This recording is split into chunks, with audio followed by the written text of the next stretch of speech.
siècles des siècles des siècles. Amen. Mon Dieu béni. Mon Dieu béni.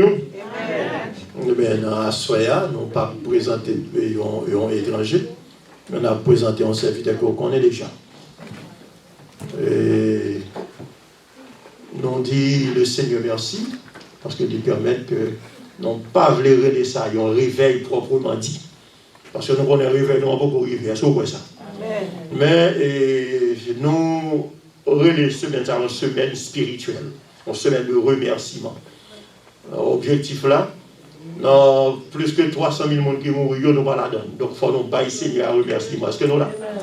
Et puis, nous avons commencé à soyer, et puis pour nous entrer dans 2021 à louer mon Dieu. Nous ne pouvons pas bailler mon Dieu, ni maïs, ni petit, ni duri, mais on va gagner nos cavaliers. Donc, à l'offrir tête, nous d'abord, et puis louer avec l'adoration. Donc, à soyer, nous allons présenter notre bien-aimé frère Emmanuel Darius. C'est lui-même qui pourra le dire, qui s'enseigne à vous et dire à Soya. Qui est cœur disposé, et serviteur, on fait place à vous-même, que mon Dieu bénisse, vous mettez à l'aise. Vous voulez que mes micros à la main, vous voulez, pour la carte, que mon Dieu bénisse. Amen.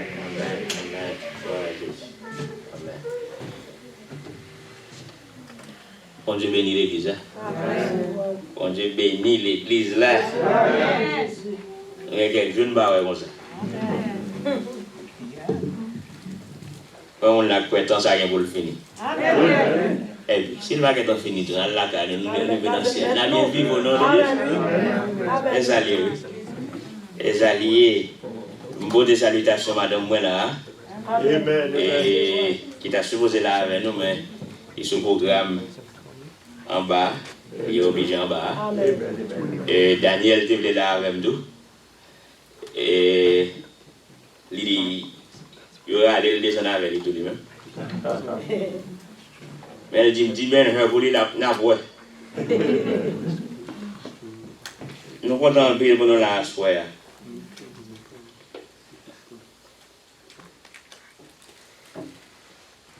I know we have some people here who don't even understand what I'm saying in Creole, so we'll have to do back and forth, hopefully. You there? Yeah. We'll have to do back and forth. À ce là, nous avons supposé là pour nous apprécier ce remerciement. C'est bon Dieu fait un pile, regardez ça. Bon Dieu fait un pile bagaille, ça. Un pile bagaille. Mais, on connaît dans notre petit cadre qui a venu, il y a là, c'est pour merci à venir, mon Dieu. Et à ce là, nous allons chita. Son bagage qui, bon Dieu met sur pour partager, parce que toute l'église doit passer. C'est, en anglais, on dit ça, the greatest lies. The greatest lies. Puis gros menti Satan t'es gabon. Puis gros menti Satan t'es gabon. Et, si vous ouvrez la Bible avec moi, vous allez tout faire lecture là, dans Matthieu, chapitre 7, à ce moment-là, on a fait tout effort, nous ne sommes pas théologiques du tout, nous sommes pratiques plutôt. Nous avons déjà plus pratique à soi. Et nous avons temps et temps pour faire l'évangile pratique. Et nous avons pratique en pile, nous avons tellement pratique, parce que nous allons prendre quelques exemples dans la vie personnelle moi-même pour me batailler avant. Et sous senti dans même genre avec moi, ben, nous avons nos mêmes décisions pour nous servir. Frère Jean Lestin a dit texte ça. Son prétexte, nous prenons de préférence pour nous rentrer dans le message là parce que il n'est pas traité le message. Mais nous allons l'utiliser comme texte comme un prétexte pour nous parler de ça, nous allons parler à soi, puis gros menti, Satan t'es capable. Texte là dit, un bon Bible créole qui est devant là, et nous connaissons un petit créole. Texte là dit comme ça, entrez dans la porte juste là.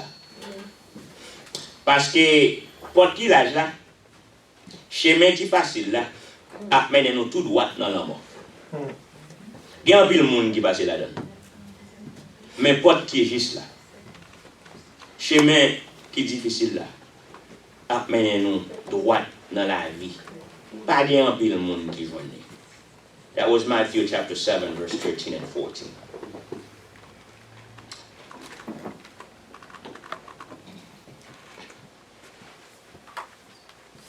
Il y a une bonne histoire, un jeune garçon qui était levé dans une famille chrétienne.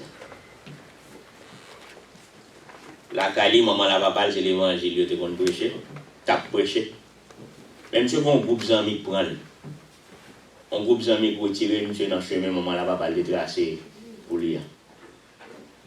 Et l'acte de Jésus a tourné depuis l'été de tout le monde, la pleuvé.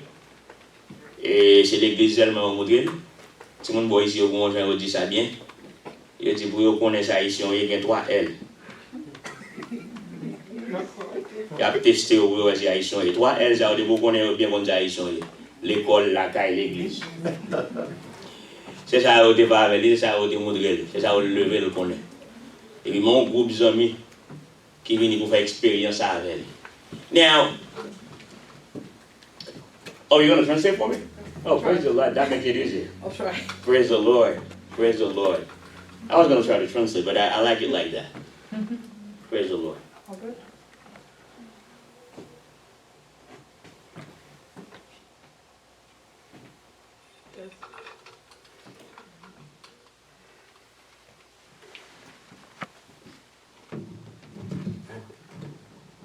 Amen. Okay. Yeah. Zami yo pour monsieur. So there was someone and their friends, he was very used to church, but his friends came and got him. Yo introduit monsieur dans plaisir à l'embal. And they introduced him to going out to clubs. Et puis monsieur vient tomber dans le drogue. And he fell into drugs. Monsieur vient un groupe nèg la prendre drogue avec. He had a group of men that he used to take drugs with. Un jour après-midi la police débarque. And one afternoon, police came Il a été tout. and they arrested all of them. Mais comme quelqu'un là dedans t'a plein Dieu passé ou t'a passé, So, and since some of them were saying that they were just passing by, la police décidé pour faire test pour chaque nèg qui était là pour qui est nèg qui était dans mouvement prendre drogue. the police decided to make a test to see each person who was taking drugs. Jeune garçon ça a dit comme ça. And this young man said, Bon Dieu maman ma papa. the God of my mom and dad. Sous ou réel tout bon. If you're really real, Fait que là on fait test drogue ça sur moi. make it so that when they give me this drug test, Yo pas rien dans sang. they don't find anything in my blood. Et si yo pas drogue là dans sang, And if they don't find anything in my blood, faut promesse. I'll make you a promise. Ma bon résultat. I'm gonna give you the rest of my life. Et avant de rentrer dans le test là même, Before we get into the text, jeune garçon ça, this young man, maman elle t'a montré le pote qui est juste là, si vous qui tout petit. his mom was showing him the small road, the just road, Mes amis yo te vinn a montrer monsieur pote qui l'âge. but his friend showed him the larger door. Il était choisi pote qui l'âge parce que c'est toujours plus facile pour mon pote qui And l'âge. he chose the larger door because it's always easier to go through. Mais monsieur trouvé dans situation, And now he found himself in a situation, il senti pote l'âge là pas mener le côté de déloué. and he felt that the large door didn't bring him where he needed to go. Et puis monsieur fait prière ça. So he made this prayer.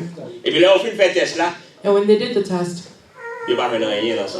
they didn't find anything in his blood. Pour merci monsieur fait bon Dieu al kembel. And the promise he made to God, he kept it. Now, ça qui passe monsieur. So what happened? Son nèg, He's a man.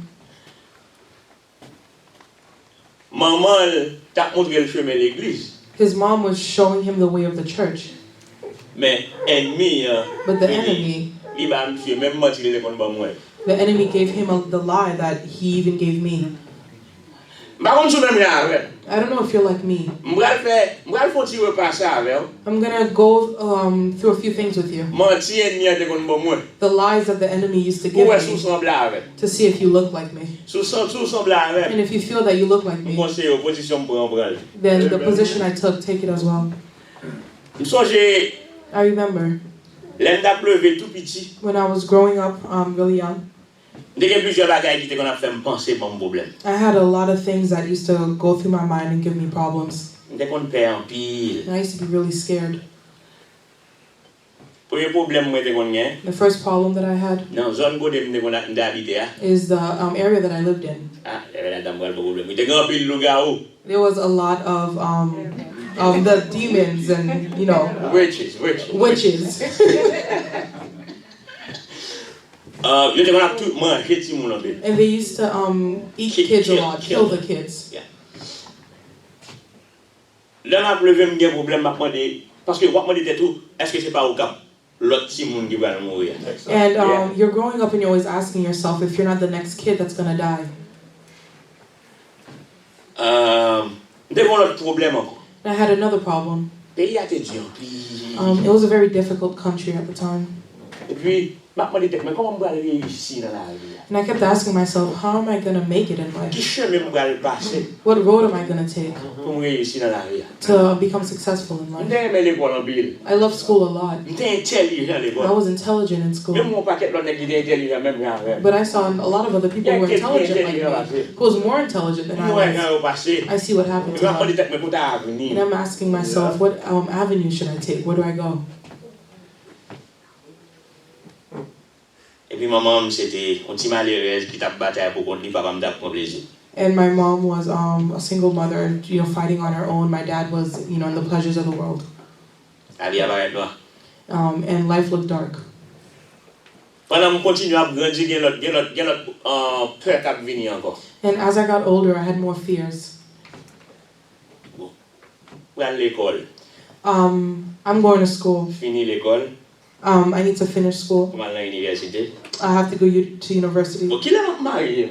When will I get married? Qui est bon? Quand on va aller pour me marier, c'est un pays difficile. Where am I going to find money to get married in this difficult country? Et puis, il And the enemy, fou école là. he came into it, Et puis, il montre que il y a espoir. and he showed me that there was no hope for myself. Il y a espoir. There was no hope. Il y a espoir. Seulement, on est là, c'est dégagé, on vient de moi. The only thing you can do is to come to me. Vous voulez vous dire pas manger? You want the devil? Do you want the devil not to kill you? you? Come to me, and I'll give you protection. And that's the devil calling me. Come to me, and I'll give you protection.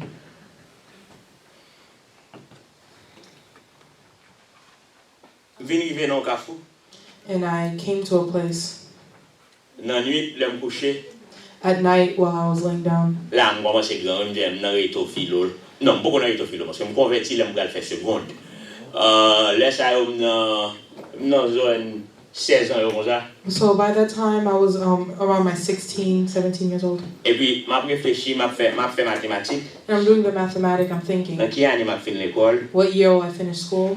Et comment je fais pour aller à l'université? How am I going to go to university? Et puis, dans quelle année je marié? And what year am I getting married? Mathématiques ne va pas marcher. And the math didn't work out. Chaque jour, je essayé d'ajouter un année, mathématiques ne va pas marcher. Each time I tried to add and redo, the Parce math que never added up. à l'université, c'est mieux. Because going to university is one thing. Je vais travailler sur l'autre. Getting a job is a whole other thing. Et puis, maman a peut-être pour lever la terre, mon frère pour le mariage, quoi. And your mother's waiting for you to lift her up before you get into marriage. Mathématiques ne va pas marcher. And the math isn't working out. Et pas comme vous ici, si vous ne pensez pas de parents, hein. It's not like here where kids think they don't owe their parents Je anything. prends ma parole là, maman me sous compte moi. Well, I'm talking to at that time, right now, my mother is in my hands. Allez, on va pas marier, on va aller voir, on va voir maman, pas bon. Because you can't get married and go live your life and not do anything for your mother. C'est comme ça apprendre moi dans pays. That's what I was taught in my country. Mathématiques ne va pas marcher. But the math wasn't working out. Ça va marcher. It doesn't work. On y a bon Dieu qui So the Lord called me. on va la plus facile. And you think the thing got easier. C'est le Satan bon plus romantique existait. And that's when the devil gave me the biggest lie that existed. Attendez ça. Listen, Le bon Dieu il when the Lord called me, Satan dit regarde le monde là confortable. the devil said, look at how comfortable the world is. Now, moi m'pa hypocrite là, je vais me douba la gens. And I don't want to be a hypocrite this morning. I want to say it as it is. J'allais dire regarde la musique douce dehors. The devil said, listen to how sweet the music is outside. And I used to dance kopa very well. Et puis, j'allais dire alors, l'offre une convertisse, plaisir ça ou pas capable. And the devil's telling me, when you accept Christ, these things you can't do them anymore. I'm not by myself this morning. I'm not by myself. Il dit, plaisir, ça n'a pas de cabrin encore. He said, these pleasures, you can't be a part of them Il anymore. m'a songé, monsieur, l'aime camper. And I'm M'a remembering dansé, mon when père. I'm dancing, M'a déposé. I'm you know, relaxing. Et puis, on va aller les ploguer dans le là. There's something called plogue. Est-ce que vous avez là? Et si vous dites, je ne vais pas comprendre, ça va. Kids here don't understand Mais est-ce what que I'm vous comprenez saying. là? Do you understand? Ah, je. Ma réfléchi à pile bagaille, ça. I'm thinking of all those things. Et je me disais, moi, And I said to myself, faut regarder convertir. you can't accept Christ yet. You Faut can't regarder convert. convertir. You can't convert. Bah, elle a trop belle, le monde. It's too beautiful out here. Vous comprenez ça belle là? You know what's nice? 150. With no money. Rien du tout. Nothing at all. Et puis, diable a double plaisir à belle rester là. And the devil's telling you that where you are, it's nice, stay here. Ou tellement marré, And you're so tied up. ou quoi heureux. You believe Et it. pour rester là-dedans. And you stay in it. Et puis, diable a dit nous comme ça. And the devil's telling us. Et pas ça seulement, on a une belle baille toujours. There are other good things out here. Et j'aime monsieur qui était devant avec nous. The young men who grew up with me. Zone Delma 24. In Delma 24.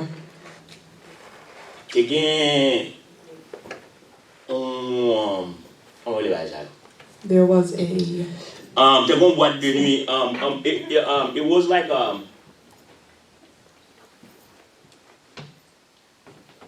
it's I don't know how to say it really. Mais c'est point au lieu monsieur. Là-bas point au lieu qui existe dans le pays. Yeah, café yo, café point au lieu. there were these Spanish nightclubs at the time. T'es une tradition There was a tradition qui presque existe, qui quoi qui existe aujourd'hui. that I believe still exists today. Bon paquet de jeunes dominicaines, There's a lot of young Dominicans, jeunes filles, young women, Dominican women, quitter pays yo le week-end. who's leaving their country over the weekends. Yo vont dire vacances à passer à Haïti, And they think they're going on vacation in mais Haiti, c'est quoi réellement? but they're actually going to sell their bodies. Et pas comme ça que parce que jeunes haïtiens mais dominicains en fait. And I don't know what's happening, but you know, Haitians love these young Dominican women. On dit mon Dieu merci. And I thank God. Pas de chambre là-bas. I was never a part of that. On dit comme dit mon Dieu merci plus toujours. Do you want to know why I thank God even more? Jeunes monsieur ça yo, The young men, des boutons de rentrer dans cafou ça. every time they go into that area, Pas gain sorti. there's no getting out. Les vins donner la vie. It became their lives. Bon Dieu fait me grâce toute vagabond de vagabond. And God gave me mercy, all the vagabonds I was. That part, I never entered in Et puis it. moi j'ai un garçon qui a détruit dans le chemin ça. And I saw young men who were getting destroyed in that road. Mais petit compas moins, But I loved my compa, petit break dance moins, my breakdancing, petit rap moins, my rap. m'te fond là. I was good at it. M'te fond et puis ni un demi Dieu ou trop jeune pour convertir. And the enemy held me, and the enemy said, "You're too young to convert." N'a répéter ça, il dit ou trop jeune pour I want to convertir. repeat it. He said, "You're too young to Ou convert. trop jeune pour convertir. You're too young to convert." Et puis il dit comme ça, And he said, c'est là où on prend plaisir. "This is where you'll find your pleasure." Et c'est un plus gros menti diable bail jeune. And it's one of the biggest lies that the devil gives the youth.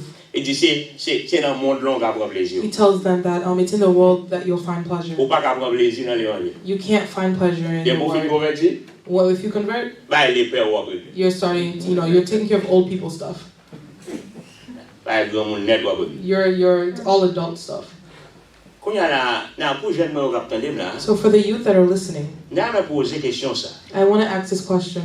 Qui ça plaisir? What is pleasure? Qui ça pour comprendre bien ça va bien. Qui ça fun? What is fun? Est-ce que fun plaisir pour me détruire quelqu'un? Does that mean to destroy myself?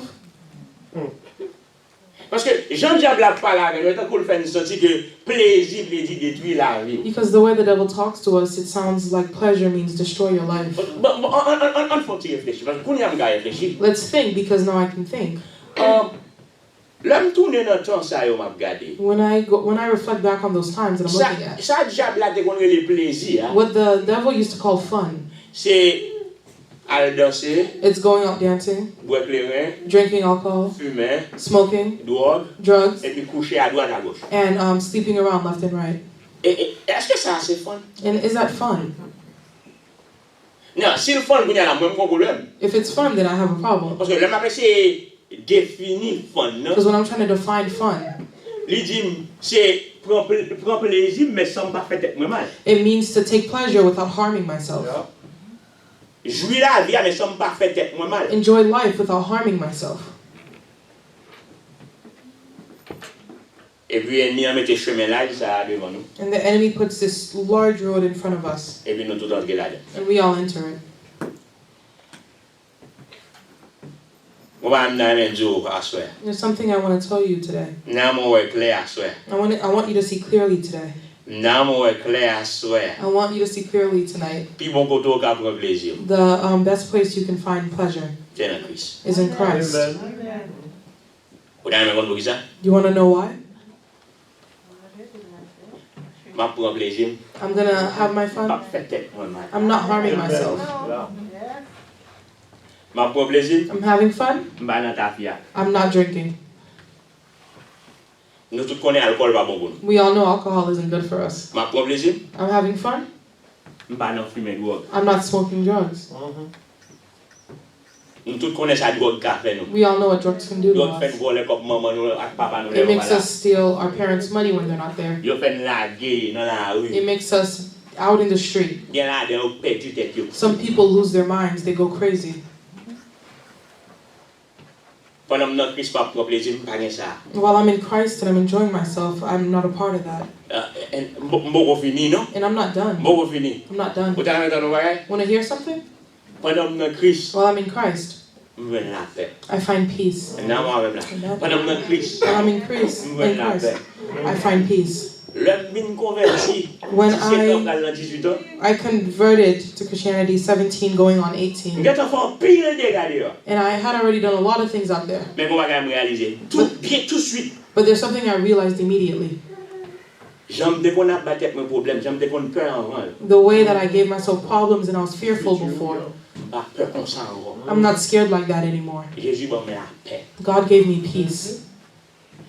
M'ba poser tête mes questions. I'm not asking myself questions about how my life is going to be M'ba tomorrow. poser tête mes questions comment faire collège, mariage. I'm not thinking about how college and marriage is going to be for me Parce que later. bon Dieu m'a mis la paix. Because God gave me peace. Et on a même clair à voir. And I want to be clear with you. Bon gens pour joindre la paix. There's a way to find Et peace. pas venir l'église, suivre parents, venir l'église. It's not coming to church, follow your parents, Et coming to pas church. faire mon ouais venir l'église. It's not showing to people that I come to church. La paix ça rejoindre. That peace that you find Lors d'une relation. is when you have a relationship with God. Bon bagage me songer. There's something I remember. L'autre génération même avec yo. The other young men that were like me, Les rentré la caille. when they went home, Le pas manger pour manger. they didn't find food to eat. Yo jouer maman yo. They insulted their mom. Et puis jouer parents yo. They insulted their parents Pas dans quel respect. with no respect. Gon bagage pas en petit. There's something I'm not afraid to La vie say. pas bon. My life was not Avec good. la vie moi pas. That's my testimony. La vie pas bon. My life was not Mais good. gon bagage me songer. But there's something I Le remember. monter la caille moi. When I go home, Pas capable manger pour I can't find food to eat. Pas semer dans tête mon. I touched my mother. I put my hand on her head. I gave her courage. Ça pas rester comme ça. And I told her that this will not stay like Ça il a this. plus converti même tu vois. That's after I converted that I started Espoir saying pas that. même encore. Because the hope is different Pas now. pour comme encore. I'm not by myself Mais anymore. pour comme ça. But to be like Faut this, qu'il y ait connexion ma you have to have a connection that I'm talking about. Songeons-le. I remember a time M'a fait philo. I was doing philo. Which is I was in 12th grade. I was a senior in 12th grade. Et puis monter la gala. And I went home M'voulais pas grand sur table. and I saw that there was nothing on the Donc on table. est soit habitué à Haïti, n'est cap calé mettre dans réto philo c'est voilà et bien. And if you're in Haiti, when you're in 12th grade and it's not easy. And then you come home and there's nothing on the table. Mais là ça m'est encore converti. But at that time I converted. Bien mais bon prière changer la vie. There was a prayer that changed my life. Amen. Amen. Amen. Il a arrivé. And when I got there, Moi pas grand. I saw there was nothing. Bon, on a crié My mom was crying. et puis m'entrant dedans, And I went inside mal devant moi. and I went to God. Là ça me dans beaucoup éducateur il a marché pour l'évangile. At the time I was preaching the word left and right. Avoir la mission à droite à gauche. I was going to missions everywhere. Et puis me dit Seigneur, And I said, Lord, si la vie c'est comme ça dit. if my life, if it's like this, Jeune garçon ça quand 16 ans mais pas converti. those other young men who did not convert, who are out there, Souffrir comme ça. if I'm suffering like this, C'est yo pour mal côté on va demander bon 5 gouttes. I have to go to them and ask them to give me money. And they're going to say, Lord, if it's like that, I don't ever have to come to Christ. Me disait I said, Lord, I'm not telling you that if you don't change it right now, I can't do that. Because no matter what, I'm going to finish in Christ. But for a testimony, for the word, do something.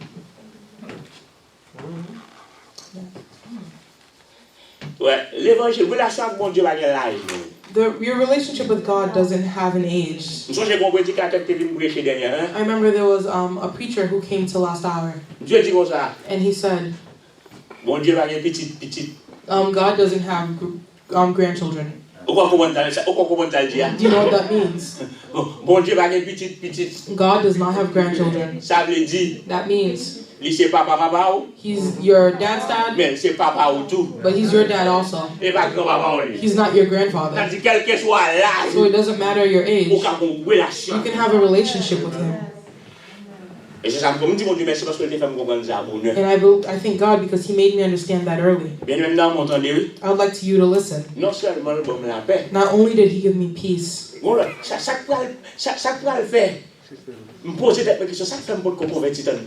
going to make me ask the question of why didn't I convert earlier? It's because I used to be fearful for these witches not to kill me. And now they're afraid of me. Do you understand what I'm saying? I used to be afraid of them. And when I came to Christ, they became fearful of me. Listen. My mom was sick, and at the time I wasn't in Christ. And while my mom was, while I was there, I heard my mom screaming, "Oh my God, they're here to get me." They came to get her. And at the same time,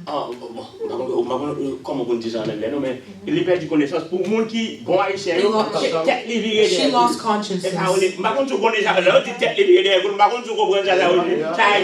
In Creole, they say that her head spun, but in English, she lost consciousness. Now, at the same time, she wasn't a person anymore. They came and got her. They brought her to a voodoo priest in her country. Now, in her city. Now, listen well. My mother was out for almost a year looking for treatments. The voodoo priest was her uncle, but he was not playing games. He healed my mother. My mother came back. I came to Christ.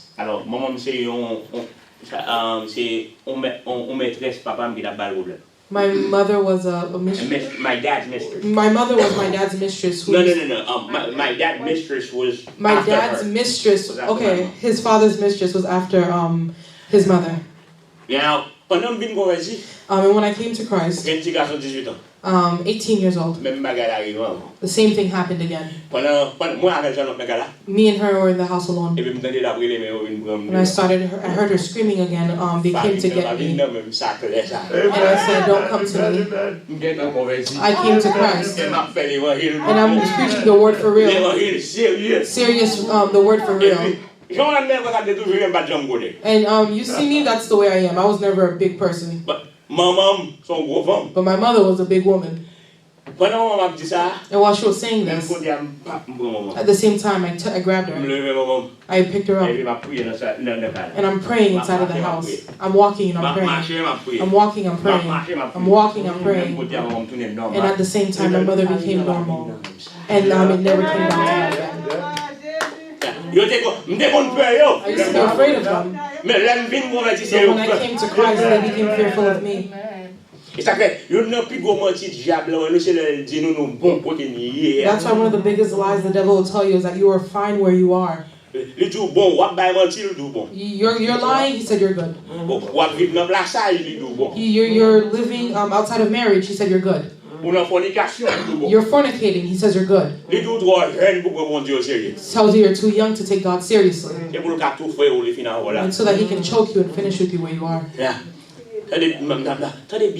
Listen well. I'm not done, we're talking about power. One time, I'm comparing for you. The lies that the devil told me, and now that I see how marvelous God is. Well, one day I was coming from work. That's another testimony, because God lifts people wherever they are. Do you remember I told you in the prayer I made, I said, God, if I have to go ask these men for money, it won't be good for the word. So the Lord is going to lift me. When these men need something, they come to me. I don't know if you're listening to what I'm saying. And when they come to me, they come with all the respect they need to have. They'll call all the other people names. But when they're coming to me, if they don't say brother, they're going to say pastor. Amen. Yeah. To come get what they need. They have to see what the Lord can do. And the word is not a joke. There's no lies and there's no secrets. I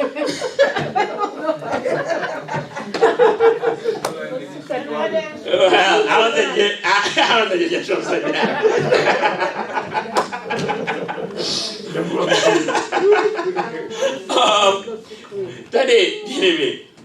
L'évangile, c'est sanctification. The word is sanctification. Marcher droit. Walking straight. There's no secret. That's what I love about God. He doesn't keep secrets for his children. He says this is how you have to be. You read in Matthew? He said there's two roads.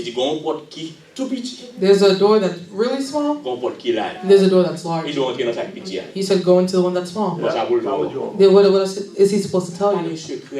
There's no secret in the word. Well, I'm coming from work. I'm going in. I'm going to a service at night. Yeah. I was directing a group. But the area was not good. At that period, there was a lot of political problems. And while I'm going in, for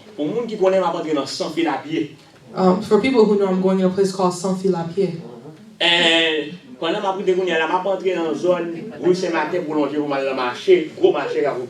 I'm trying to go to a larger marketplace. Praise the Lord. And while I'm going in, I saw a young man that was running like he's gone crazy and lost his mind. It was almost midnight. Because I left work at 10 and to take a taxi and everything else to get there, it was almost midnight. And he came to my feet and he said, please don't go in there. And I said, why? And he said, because these people, they're murdering people, they're shooting people, don't go in there. And I told him, you don't have to give yourself problems. I don't have another way. I'm going to the service and that's the only way for me to get there. I wasn't doing it to show people. And I really don't have another road to take. So he ran. And I'm going in. I went in. I went through. I didn't see anybody. And I went on my way. That's the testimony. Tomorrow morning, after the service, there's a friend who lived in the area who came to us. And he said, did you not hear what happened in the area last night? And we said, what happened? And he said there was a group of people that were killing people. And I heard this huge noise. And I'm looking for these men and I can't find them. And I said, sir, what time was it? And the time that the servant gave him, that was when he was passing through. The guy that came to me, he wasn't lying.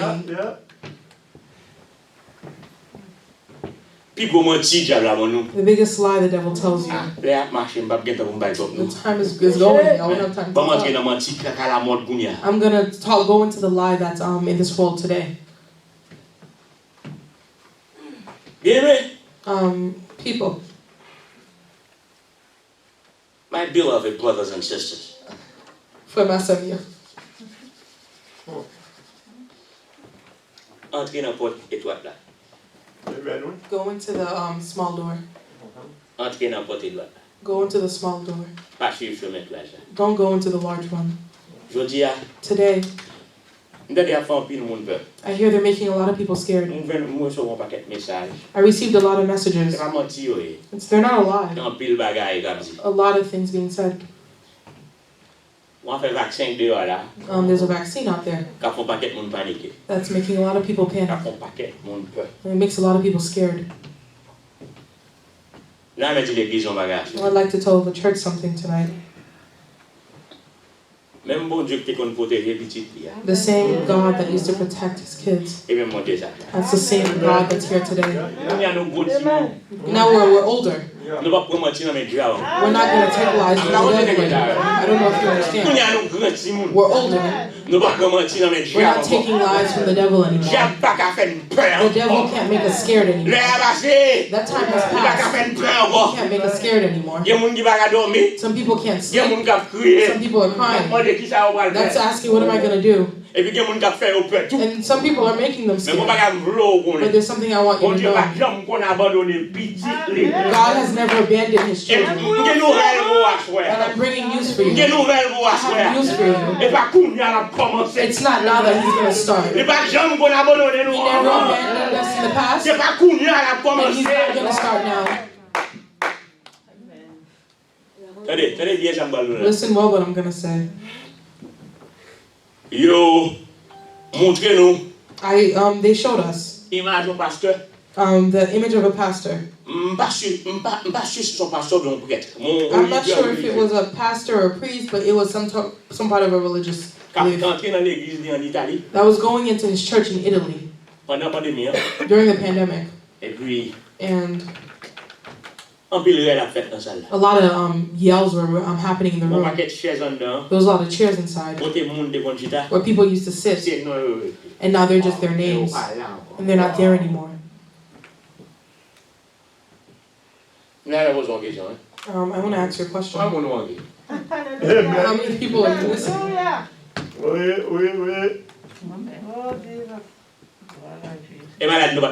Were you not sick?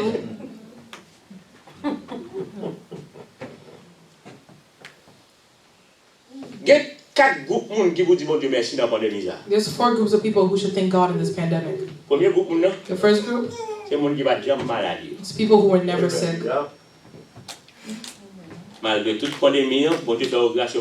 During this pandemic, God gave them grace and they were never infected.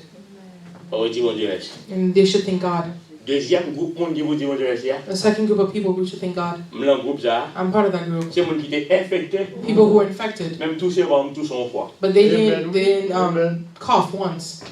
They didn't feel anything. But they were infected. They were tested positive. We have to thank God. Is that not correct? A third group of people. I'm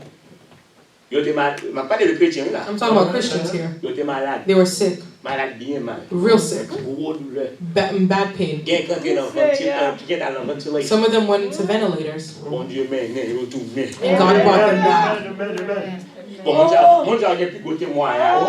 people have the largest, the biggest testimonies. There's a servant I'm friends with him. And he told me, he's a pastor, and he said me and his wife, they were both infected. He went to the hospital. His wife was on a ventilator. Listen, nothing. God brought them back because his church stood and prayed.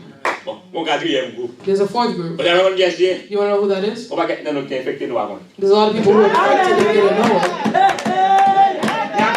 We're telling people who were never sick and never felt sick and we were infected. You didn't know. Listen to what I'm going to say. Today, they're making us scared. They're talking about vaccines. They're saying don't take it, etc., and all of these extra things. My brothers and sisters, the Lord sent me to tell you tonight. How many people here believe that God said we have to work? How many people here the Lord says you have to work? Is not the Bible that says work so you can eat? Is not that what the Bible says? Listen well to what I'm saying. This is my position. My wife came home and she said that her job gave her a form she needs to sign. I looked at the form. I read it. And I saw it was a trap. It's a trap because they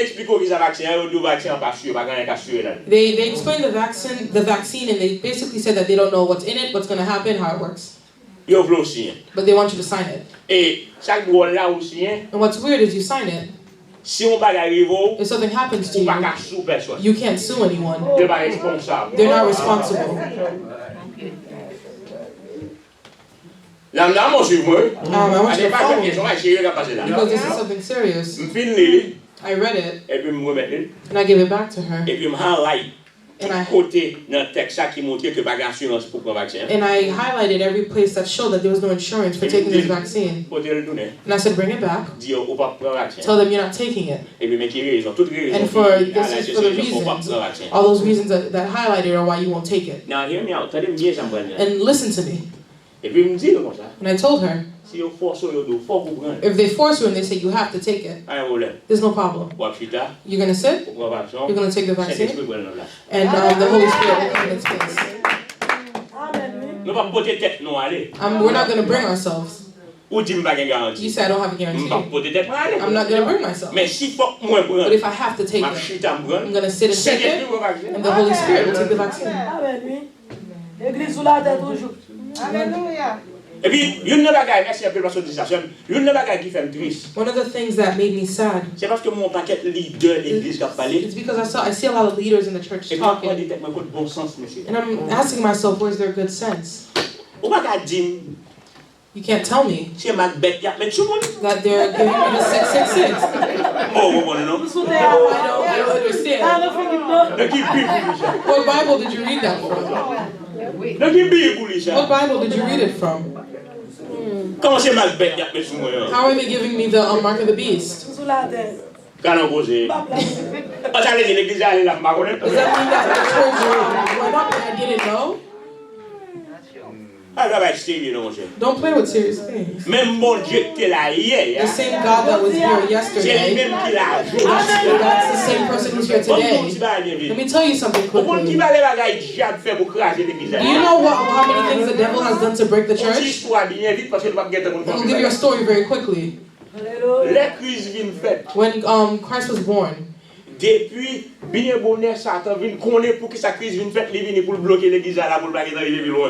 because the devil knew what Christ came to do, he tried very early to block the church so it wouldn't go any further. He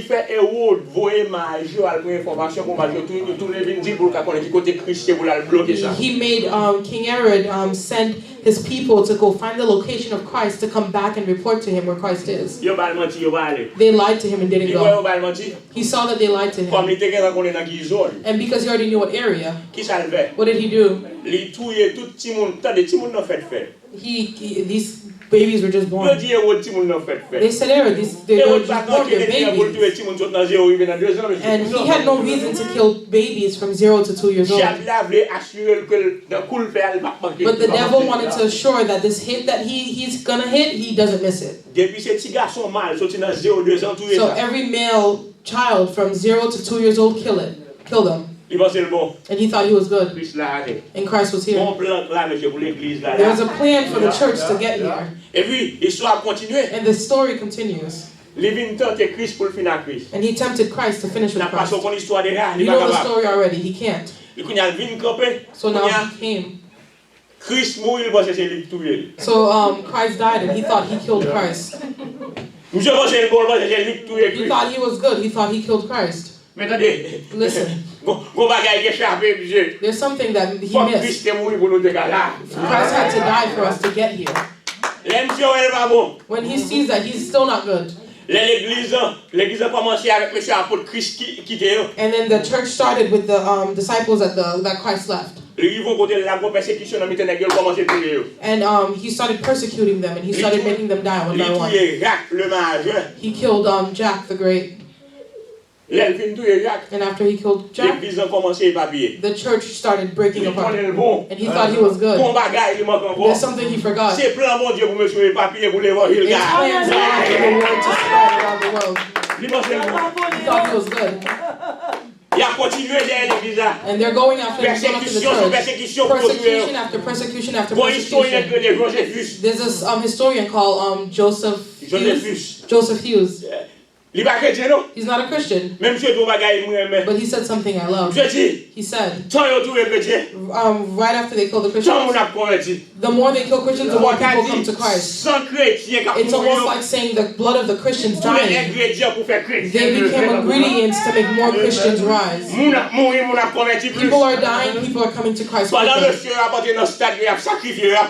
when the men were being sacrificed and killed, they're saying the glory of God.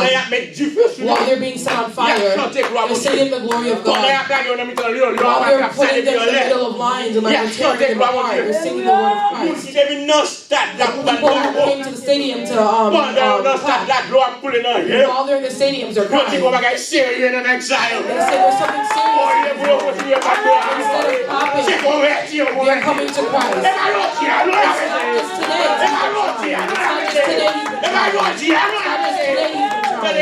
Listen well. We're gonna come. They came to a last place. They want to finish with quickly. And when they see everything they did didn't work, they said that. The devil said, this is what we're gonna do. We're gonna go in the middle of them. We're gonna pretend to look like them, and we're gonna make them come to us that way. It's not just today. He succeeded in that. He came in the middle of us. He made it look like he looked like us. And he divided us. He divided us. Today he's doing it. He comes in the middle of us. He makes it look like he looks like us. Because he knows. There's a Haitian president that said, I'm not in politics, I'm just here. He said, one person we're weak, but together we're strong. I won't say the rest. That's what the devil knows. And he's making a way to divide us. So that when I see you on the street, I see you there, I don't say, how are you? So the thing that he's doing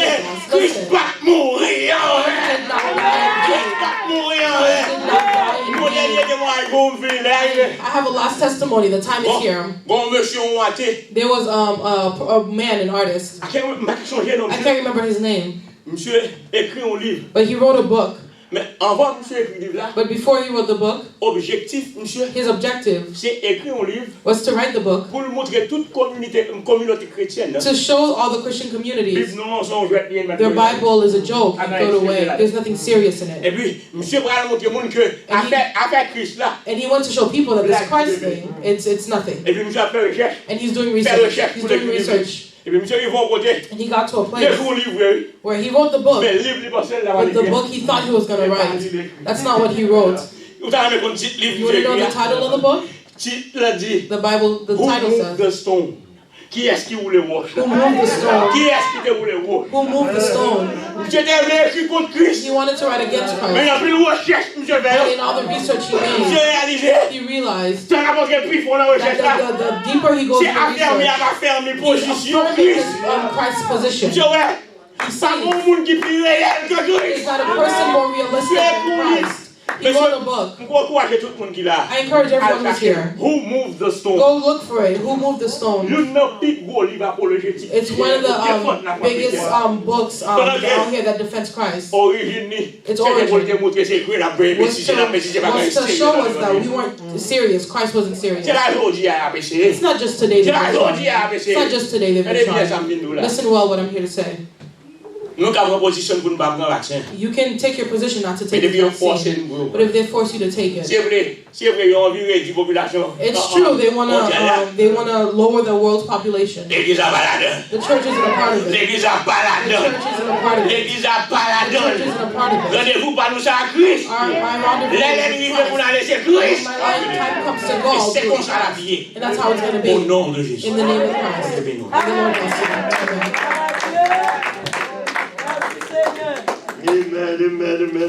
Amen.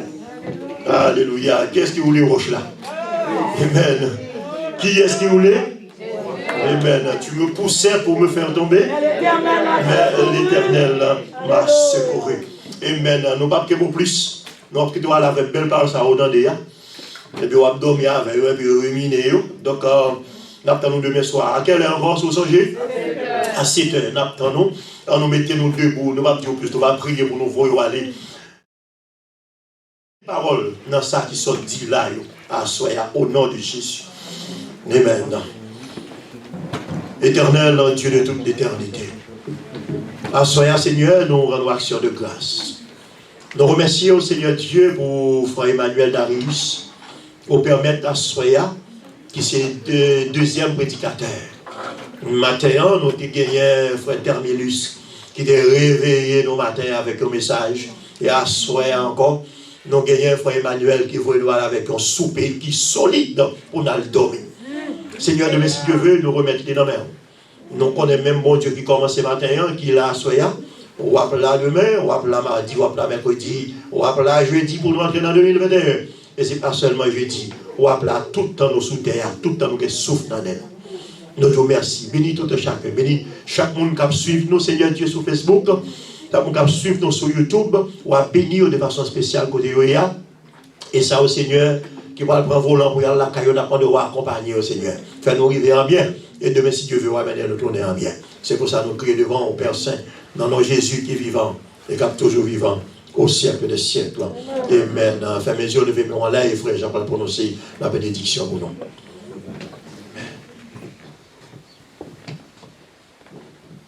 Sauver bon Dieu béni. Avant de prononcer la bénédiction, on remarque qu'on fait. Moi, message, il n'est pas trop différent l'une de l'autre. Il prend la même direction. Même bon Dieu qui était là avec nous hier, là, il l'a dit. C'est comme ça, frère Terminus, c'était clôturé matin. Amen. Et je ne sais pas quoi il y a un frère Emmanuel. Ça veut dire, bon Dieu, qu'on va dire, c'est chrétien, on nous a fermé, par le Seigneur. Et nous ne pouvons pas dire en pile, nous avons seulement répété parole ça que nous venons Hébreux 13, verset 4. Hébreux 13, verset 4. Jésus-Christ est le même hier, aujourd'hui et éternellement. Que le Seigneur vous bénisse. Allez en paix. Maranatha. Amen. Amen. Praise the Lord.